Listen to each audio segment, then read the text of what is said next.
Hello Abnormals and welcome to the Ministry of Abnormality. I am your host, O Abnormal, and today I want to talk about the topic of how we show our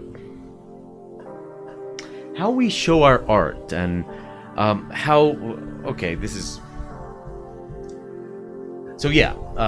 what was it I wanted to focus on how it is that we show our art and how we sometimes might focus a little bit too much on what we're no good at, and we can sometimes forget that knowing what we're good at, like what we're actually good at, is almost as important. Let's get at it.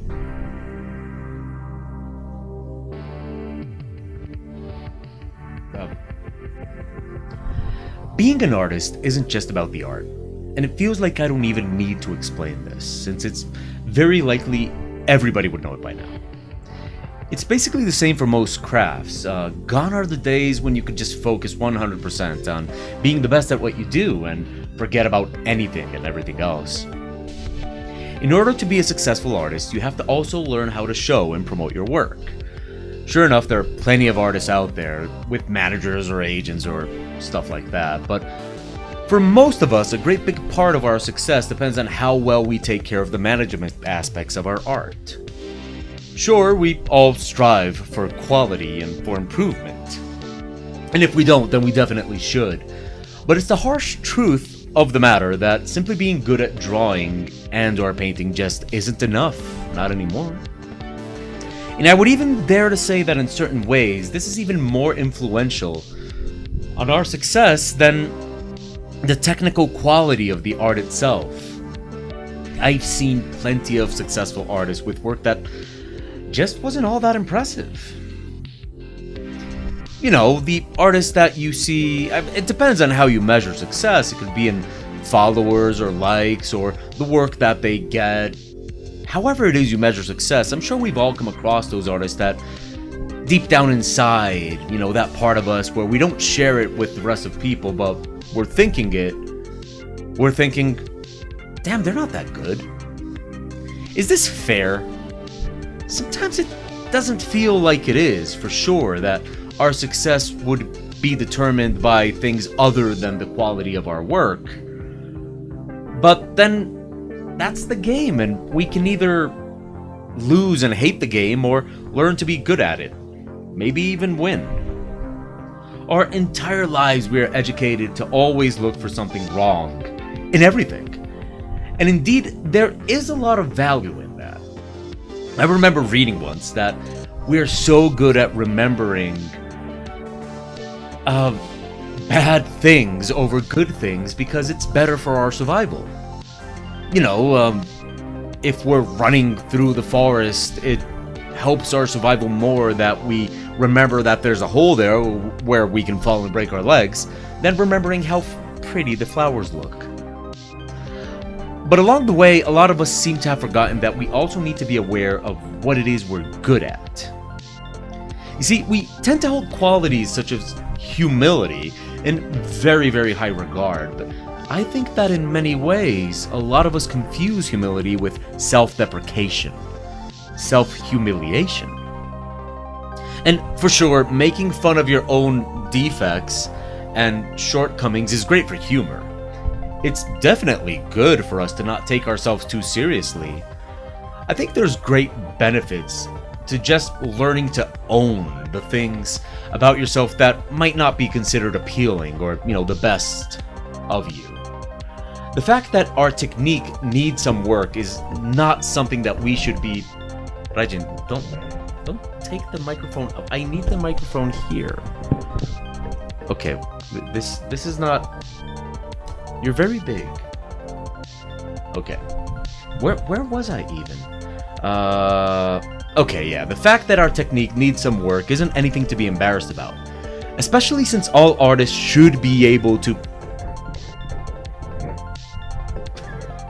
Why? Why do you need to do this? Oh, okay, wait.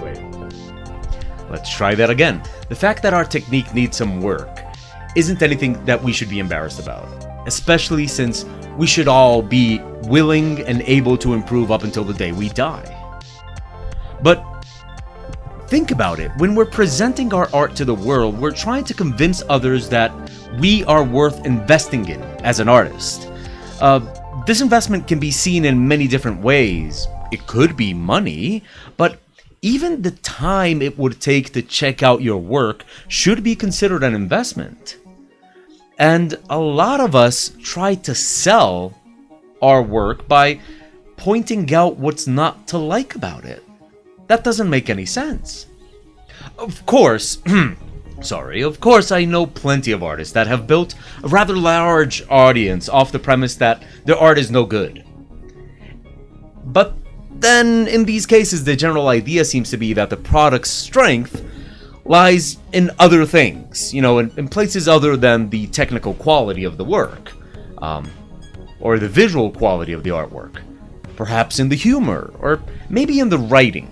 Maybe it's just so well written that you don't care that the comic doesn't have the best art. Or maybe the jokes are so funny that it doesn't matter that it's stick figures or just very crudely drawn stuff. Still, I would assume that most of the people watching this video are not interested in being intentionally bad artists.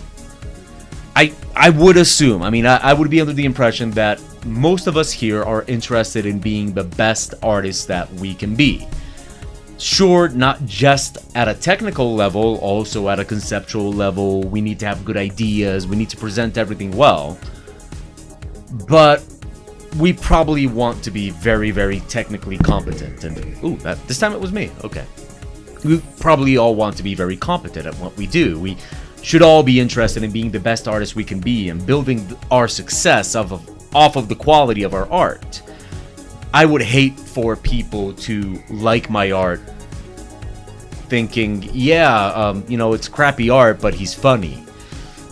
No, I want people to think that my art is great. In one of the classes that I teach at the university, I do a little bit of an experiment with my students. And if any of my students are watching right now, yes, I did an experiment with you. But I've done it several times, so it's not just you. During the semester, when they turn in one of their assignments, I tell them that they have to point out to me what they think is good about the image that they made. In very short terms, not like give me a speech, but in 2 or 3 phrases, what is it that they think is good about their work? Not what they, not what they like about themselves or anything, but tell me what you think is good. Not surprisingly, most of them find it easier to do the opposite and tell me what they feel went wrong. Being aware of what went right seems to be very, very difficult for them. However difficult it might be, I don't make it optional. It's my class and I make the rules. They have to do it. And a lot of them just skip over the exercise by saying something like, I guess I like that tree. That tree's pretty. And that's it. You can sense the discomfort in them. You can see them squirm and really, really not like the whole idea. It seems that publicly declaring positive qualities of your own goes against the very idea of being humble. That idea that has been hammered into our head that we all have to be humble. And we should. But I once heard a saying that went something like, humility is letting others discover on their own, without you telling them, that you're awesome. Maybe you agree with that definition, maybe you don't. I love it. I love that.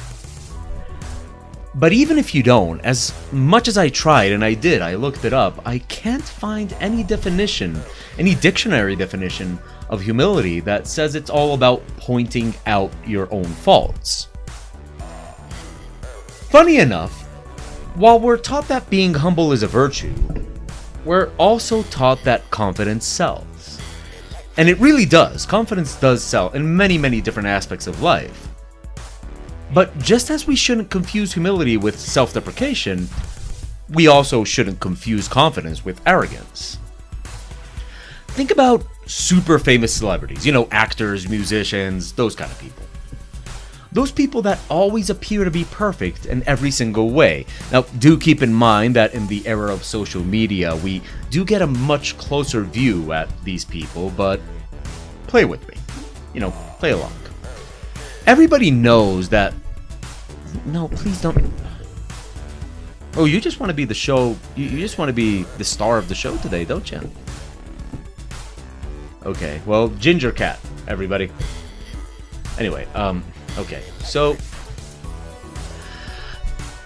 Everybody knows that these celebrities are not actually perfect.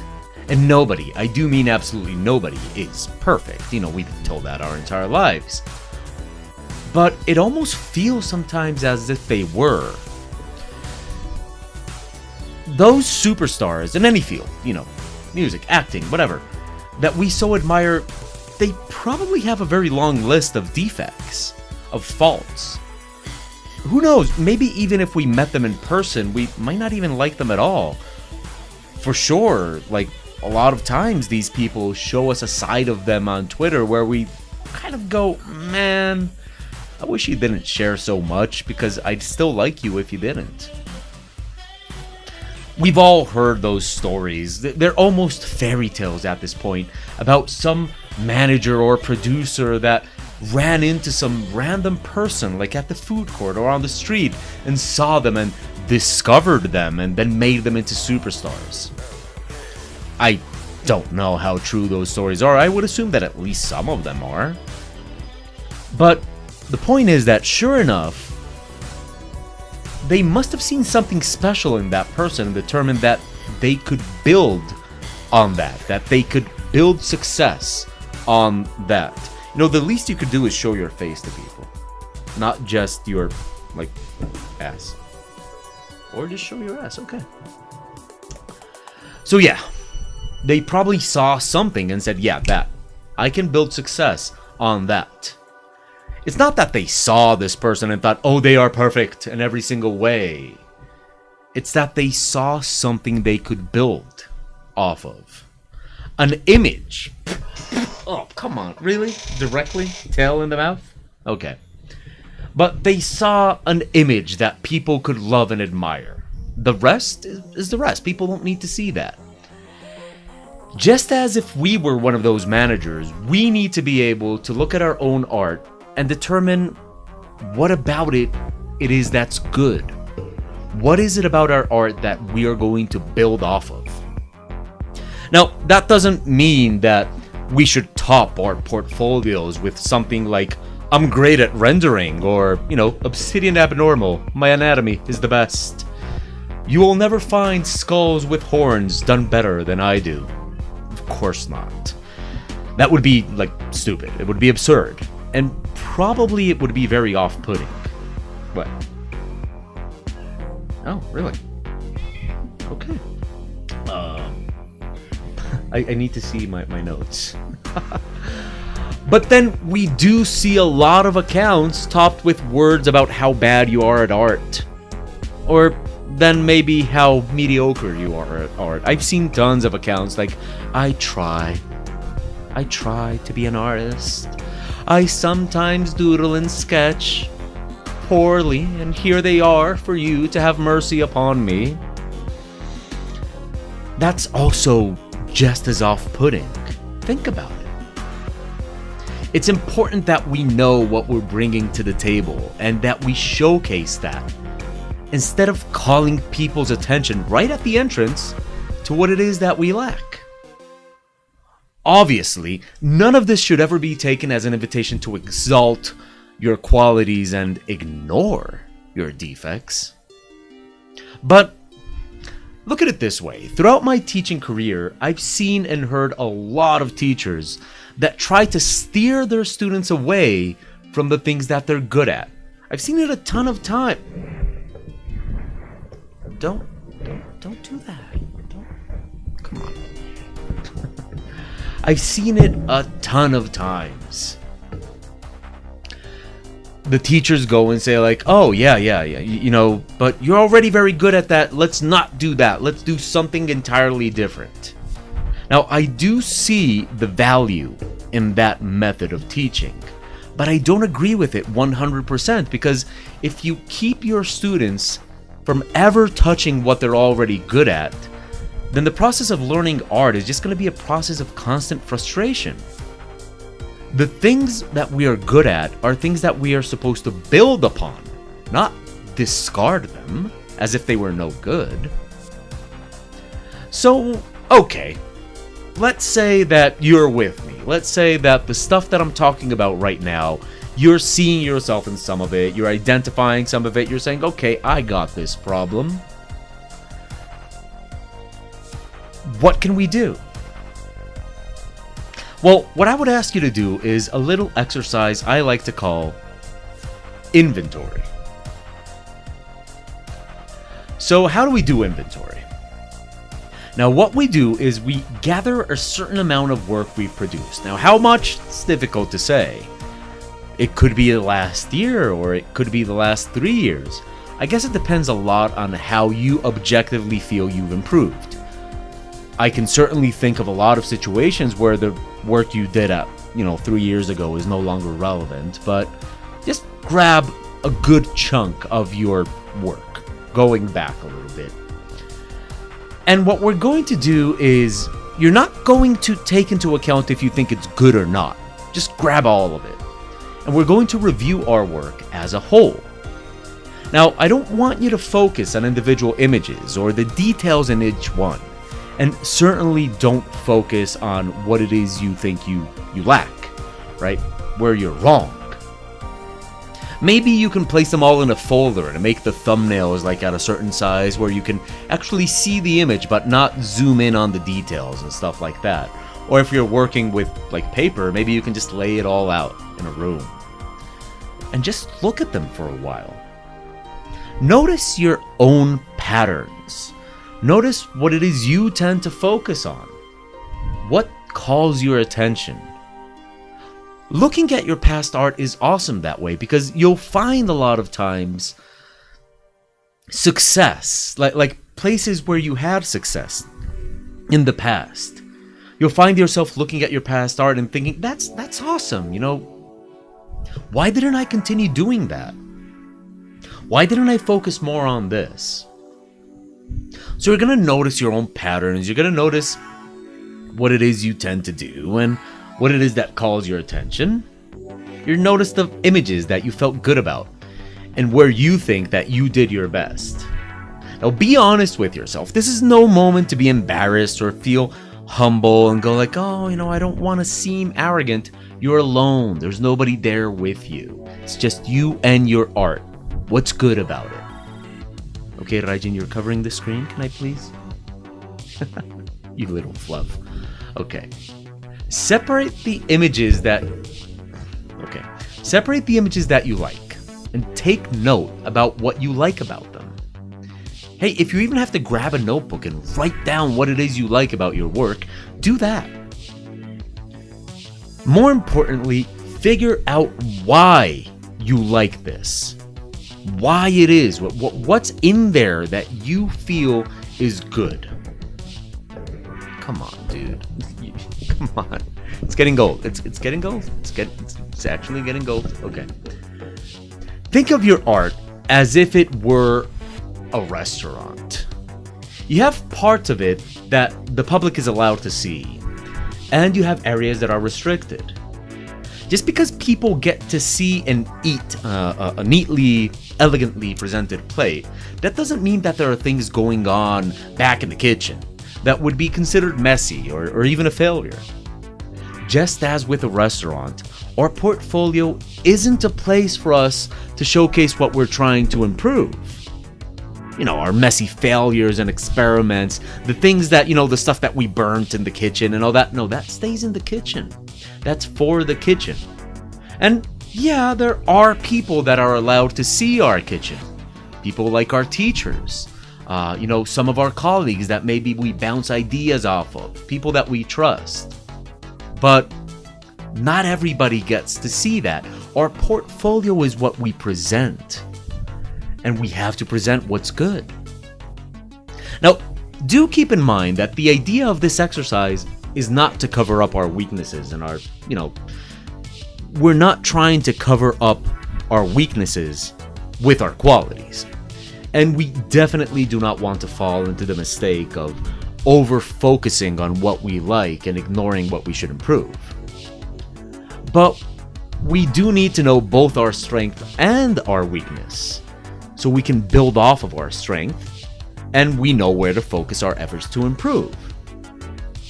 Keep in mind that if you simply focus on your strength, then yeah, you would never improve the things of your work that need to be improved. But don't forget that if you only focus on your weakness and just kind of discard your strength because you're already good at it, eventually you might find that your strength becomes your weakness because you abandoned it. Remember that we show our best and we practice our worst. As always, we look for balance in all things, as zen as that may sound, it is true. So anyway, that's my idea here. That's what I'm trying to present. I hope you enjoyed it, and I hope you enjoyed the art time-lapse playing in the background. Thank you for watching, and thank you for reaching the end of the video, if you did, if you're still here. And I do hope to be uploading a video. I've been doing once every 2 weeks. I'm going to try for once a week. Let's see how that goes. And as always, if there's something you would like me to talk about, I got like a full list, like this board right here. This is like a full list of ideas for future videos, so that's great. I've been getting some great ideas, and if you have something that you would like me to talk about, please be sure to let me know. You can send me a message, an email, you can leave a comment and all that kind of stuff. So yeah, that's gonna be it for now. I hope you enjoyed Raijin the Cat. Here's his tail still, but yeah, okay, I've awoken him. I hope you enjoyed Raijin the Cat today. With you, I'm gonna try to show him to you. Raijin the Cat. He does not like it when I do that. But yeah, now he's freaked out. Anyway, thank you for watching the Ministry of Abnormality. I've been your host, O Abnormal, and this orange fluff that's been present all throughout the video is Raijin the Cat. I'll see you next week, and until then, good hunting and goodbye.